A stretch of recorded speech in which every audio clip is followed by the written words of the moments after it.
KL mart ప్రవేశ పరీక్ష మొదటి విడత ఫలితాలను మంత్రి సీతక్క విడుదల చేశారు. కేఎల్ యూనివర్సిటీ హైదరాబాద్, విజయవాడ క్యాంపస్లలో పీజీ కోర్సుల్లో ప్రవేశానికి జాతీయ స్థాయిలో పరీక్షలు నిర్వహించింది. విద్యార్థులు ఉన్నత విద్యా కోర్సులను చదవడం ద్వారా అత్యున్నత స్థాయికి వెళ్లే అవకాశం ఉందని మంత్రి సీతక్క అన్నారు. విద్యార్థులను అన్ని రంగాల్లో నిష్ణాతులను చేసే విధంగా తమ విద్యా విధానం ఉంటుందని కేఎల్ ఎడ్యుకేషన్ ఫౌండేషన్ కార్యదర్శి కోనేరు కాంచనాలత తెలిపారు. విద్యార్థుల ఆశించిన విధంగా వారి అభివృద్ధికి సంపూర్ణ సహకారం అందిస్తున్నట్లు చెప్పారు. ఈ కార్యక్రమానికి university professor vice chancellor doctor N Venkatram, admissions director doctor J Srinivasarao, principal doctor Koteswararao తదితరులు పాల్గొన్నారు.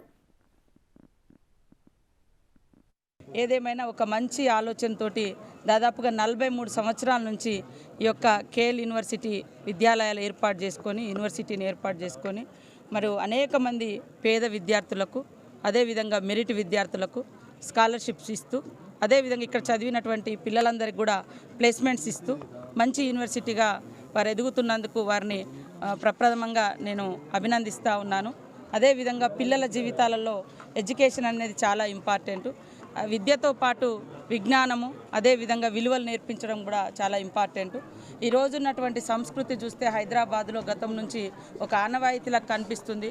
చాలా క్లబ్బులు, పబ్బులు పెరిగినాయి.